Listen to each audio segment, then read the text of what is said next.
किराएदार बेटा। उठ जा नालायक, सुबह के 8 बजने को है। तुझे एग्जाम नहीं देना क्या? थोड़ी देर और सोने दीजिए ना पापा। तू उठता या फिर मैं तेरे ऊपर पानी फेंकूं? रोज गधों की तरह सोता रहता है, पेपर की कोई टेंशन ही नहीं है।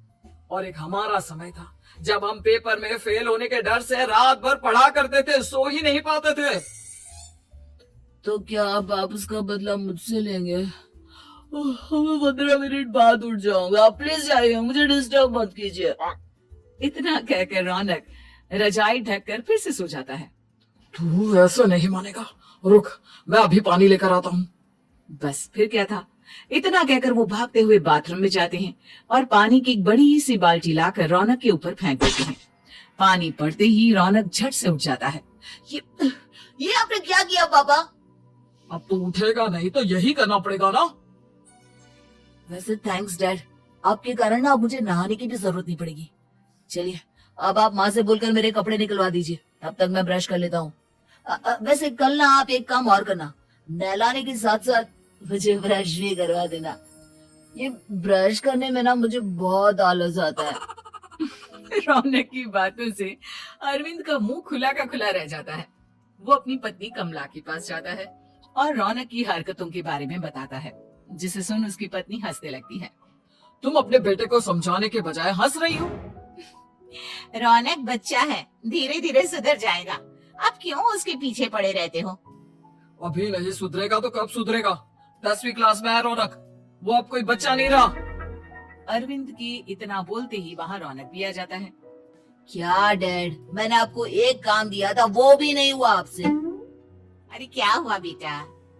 माँ, मैंने डैड से बोला था कि वो आपको बोलकर मेरे स्कूल की यूनिफॉर्म निकाल दे, लेकिन मेरे पीछे पड़ने के अलावा इनसे एक काम ढंग से नहीं होता। देख रही हो कमला, देख रही हो अपने लाडले को? अरे आप चुप रहिए जी। चलो बेटा, मैं तुम्हें कपड़े निकाल कर दे देती हूँ बस। ऐसे ही साल पर साल बीतते जाते हैं, लेकिन रौनक के रवैये में कोई बदलाव नहीं आता। वो पहले से भी ज्यादा आलसी और पूरी तरह अपने माता पिता पर निर्भर हो जाता है।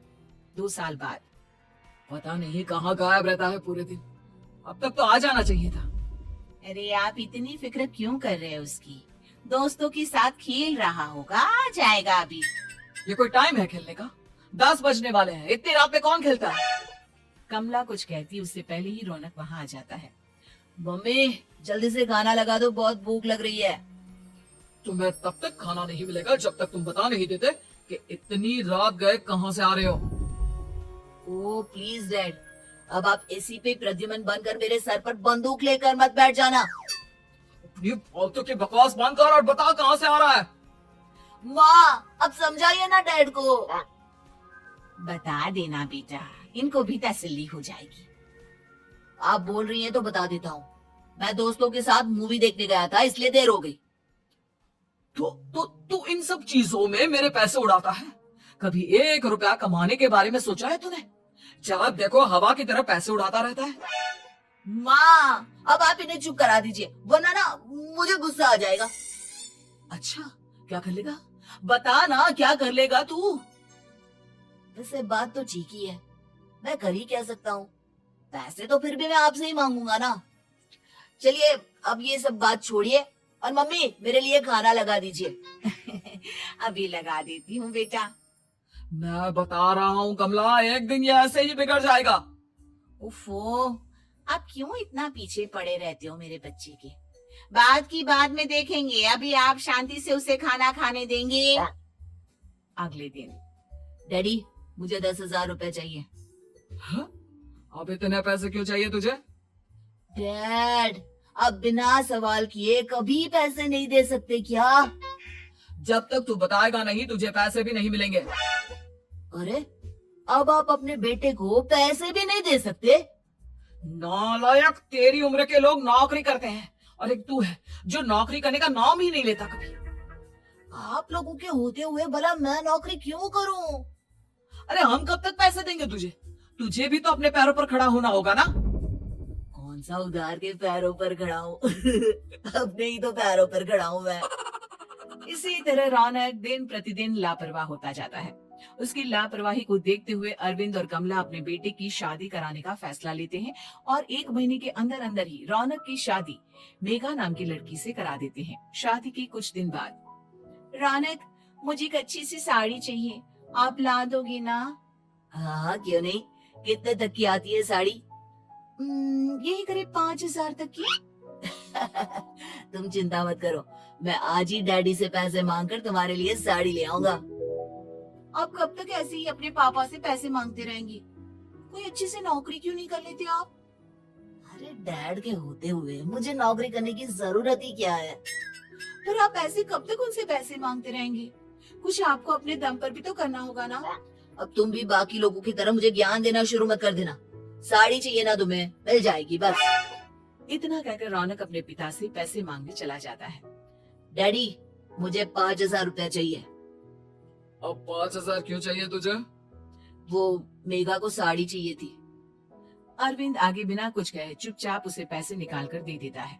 कुछ दिन बाद, तुम्हें नहीं लगता कमला, रौनक हम पर पहले से भी ज्यादा डिपेंड हो गया है?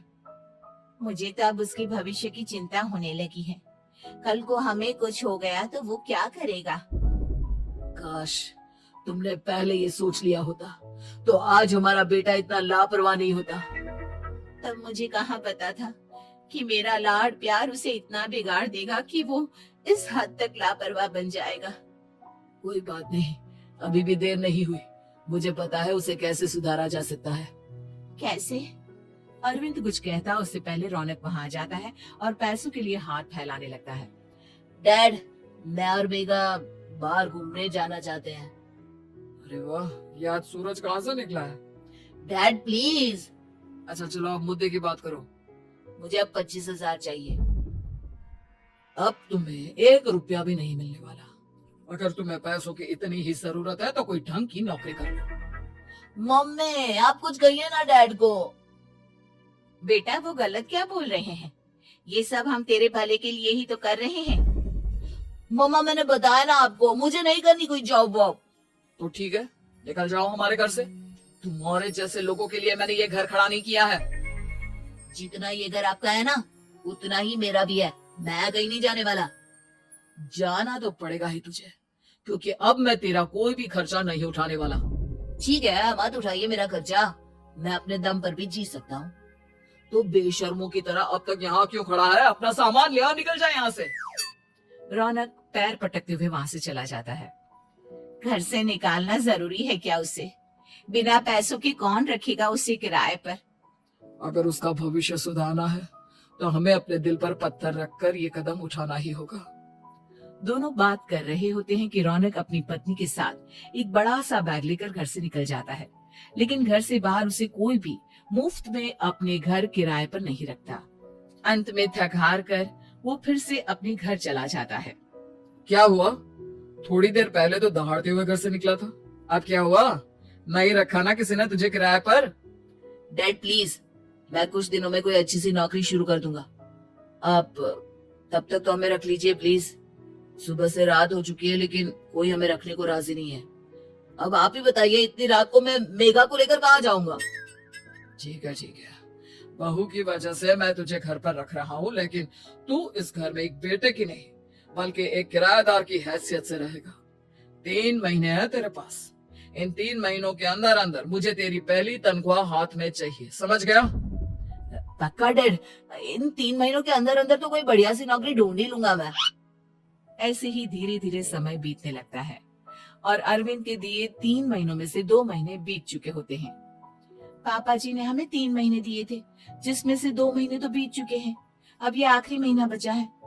अरे तुम चिंता मत करो, आज मेरा ना 2 जगह इंटरव्यू है, दोनों में से कहीं ना कहीं तो जॉब लगी जाएगी। अच्छा, all the best. Raunak interview के लिए निकल जाता है, जिसके बाद शाम में रौनक घर आता है। कैसा गया इंटरव्यू? आपकी नौकरी लगी या नहीं? अरे पहले सांस तो ले लेने दो अच्छे से। बताइए ना, मुझसे तो जरा भी इंतजार नहीं हो रहा है। वो दरअसल बात यह है कि मेरी नौकरी तो लग चुकी है लेकिन पैसे बहुत कम है। कितने पैसे हैं? 15,000। इतने में अरविंद और कमला मिठाई का डिब्बा लेकर आ जाते हैं। बताइए बेटा। हम जानते थे तेरी जॉब जरूर लगेगी। लेकिन मेरी सैलरी बहुत कम है मम्मा। कम है तो क्या हुआ, धीरे धीरे बढ़ जाएगी। हाँ बेटा, हम तो बस चाहते थे कि तू अपने पैरों पर खड़ा हो जाए। मतलब अब आप मुझे घर से नहीं निकालेंगे? नहीं, ये सब हमने तुझे जिम्मेदार इंसान बनाने के लिए किया था। Thank you mummy papa. अगर आप दोनों ऐसा नहीं करते तो मुझे कभी अपनी जिम्मेदारियों का एहसास तक नहीं होता। आज आपने मुझे सिखा दिया कि इंसान का अपने पैरों पर खड़ा होना भी जरूरी होता है। इतना कहकर रौनक झट से अपने माता पिता के गले लग जाता है और अपनी कमाई की पहली तनख्वाह वो अपने माता पिता के हाथ में सौंपता है। इस तरह रौनक एक गैर जिम्मेदार व्यक्ति से एक जिम्मेदार व्यक्ति बन जाता है।